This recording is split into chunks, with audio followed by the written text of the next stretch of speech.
Alright, so I'm just going to show you how I make up soil for the pots. I'm making particularly for this soil blend, I'm going to use sand, I've got potting mix, and I've got here coconut coir, which will break up after I put hot water, which you can see now. Actually, I'll show you what it does. It's a little bit windy, so hopefully that you can hear me okay. So we usually put the hot water on it and break that up. I'll probably get some more hot water, and I'll use perlite as well. So they're the main things I'm using, those 4 things, and then I will put on top, I'll put some wood chip on top, but I'll show you what we do. All right, so here we've got the sand mixed with the bag of just cheap old potting mix. So 25 litre bag of sand, 25 litre bag of potting mix, and I've mixed that up, and then I've got a bit of the coconut coir, which still needs to be broken a bit, and I'll show you what I mean. I'll pour some of this in. Here, and all the steam coming off because of all the boiling water that I've used from the kettle. It's the best way to do it if you want to break it down real quick. And then I'll mix all this up, and I'll add some more, and I'll add some perlite to the mix. Bag of perlite here. I've mixed up the cocoa coir now. I'm going to add the perlite. It's pretty windy today, so I'm going to have to try and make a bit of a hole in there and put the perlite, quickly cover it because they'll blow everywhere.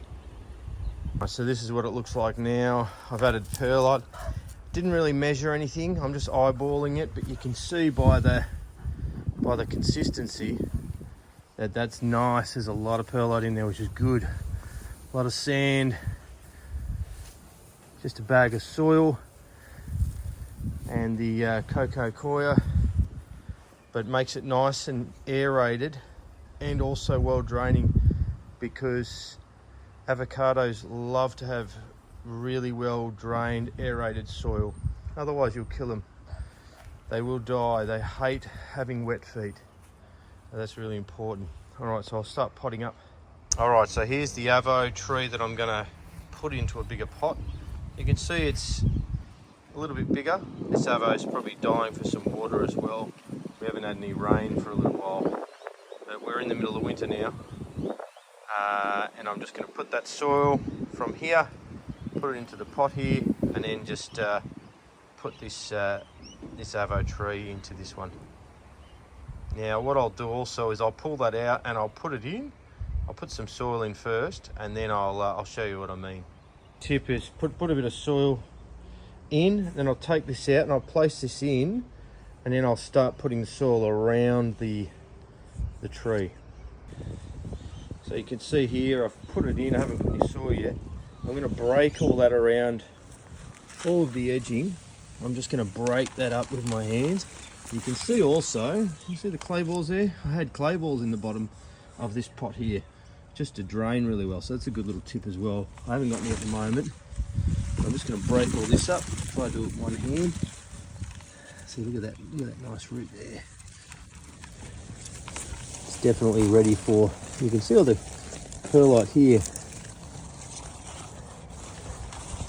It's definitely ready for a new pot. So I'll just pause the video and I'll do all that out, because it was a little bit too high and I wanted it to drop a bit.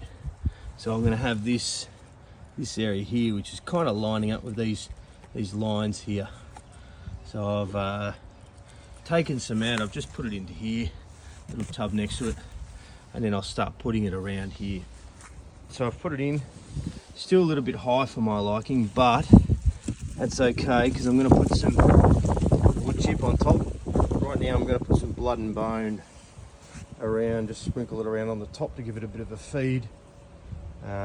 Even though they're not going crazy at the moment in the winter, I still like to give it a bit of a slow release with some blood and bone. So I'll do that now, and then I'll put once I've done the blood and bone around, I'll put the wood chip on top. So I went a bit overboard with the blood and bone, but that's okay. I've also got the pelletized chicken manure, which is what we call dynamic lifter in Australia. This stuff here. I'm going to put some of this on top as well, just to once again feed the soil, keep the soil happy. If you can, try not to touch it with your hands. It's not the best to touch So get yourself an old tin. I just cut them and then keep this in the bag here like this. Just leave it in there like that, and I use that rather than use my hands. So yeah, that's it. Now I'm going to put the wood chips on top, and then she's good to go. What I'm also doing is I've always got a bucket of fish emulsion seaweed. This is my little milk makeshift handle. So I just scoop it into the bucket, and I'm just going to give it a bit of a feed just to water it in. Oh, you can't really see that, but yeah, so I've watered that in. I might just keep it next to this veggie patch here, next to the dwarf orange tree that I've got going. This is the first year that it's fruit. We've got fruit on it, which is nice. So, and you can see wood chips everywhere. I'm always putting, once I get my garden going, this is all broccoli and cauliflower and some lettuce and what have you, and some potato here. But once I get the garden going, all my beds I always just put wood chip on top, as it's a great covering and it also feeds the soil. And I do that now with all my pots, and they absolutely love it. So I might put this one just here, leave it out now in this area. And this tree is one of my, well, it probably is my oldest avo tree actually. I think it's probably coming on about 4 or 5 years old now, I reckon. But it used to be really big, really tall, and then I just cut it right back. And you can see just here I made the cut, and because I really want a bushy shrub, and hopefully one day this thing fruits. They can take 10 plus years to fruit, and that's if they do fruit. So hopefully, I mean, this is grown from seed. And then in COVID, I got a tree sent down from Queensland. The mother, this is not it, the mother died, but I actually did my first avo graft. The V you can see just here, that's the V graft. And I did a snip off the mother, and now I grafted it onto a seedling, and now I've got myself, this one it will fruit because it's off a grafted fruiting avo. So this will probably take a couple of years for it to get fruit because it's pretty small at the moment. So, but she's doing well. I put it in like one of these fake whiskey plant or whatever they call them, barrels. So it's nice and big. Generally, you don't want to do that. You want to sort of go from one smaller pot to a gradual, get bigger and bigger, like I've done here.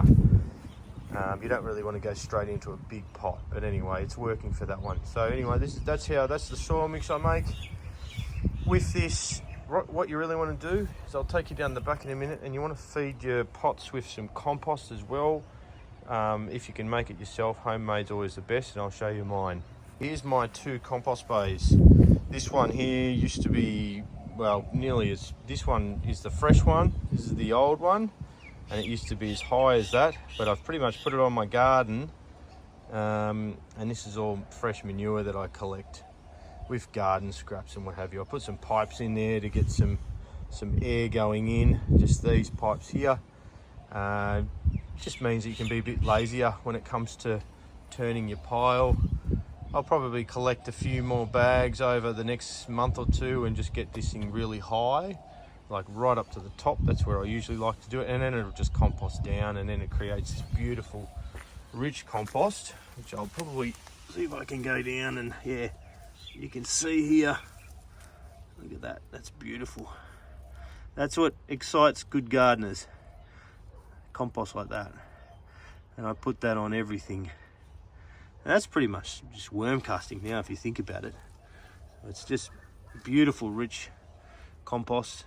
You could put, a couple of inches on your pots once a year. That's what I do on my beds, and it feeds the pots. But I also like to give them a liquid feed as well, every couple of months in the warmer months, or even every month in the warmer months. But yeah, it starts from this. I go to a horse adjustment around the corner from where I live. It's only about 5 minutes down the road. I get 3 bags of horse manure. It's got wood shavings in it as well. Sometimes you can see this bag I picked up today. It's got wood shavings in it.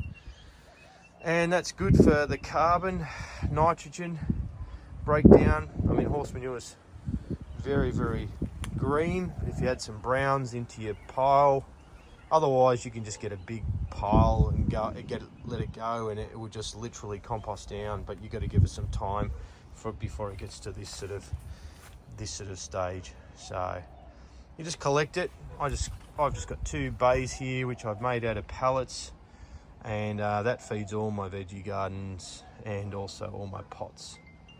And there she is, all potted up. So once she starts absorbing some of that liquid, she'll prop back up again, but it was definitely in need of a repot. So after this pot, which probably should last for the next year, then we'll go something even bigger. Probably just something like this, or like this here. This one over here, this pear, this dwarf pear. So, and that's the soil mix.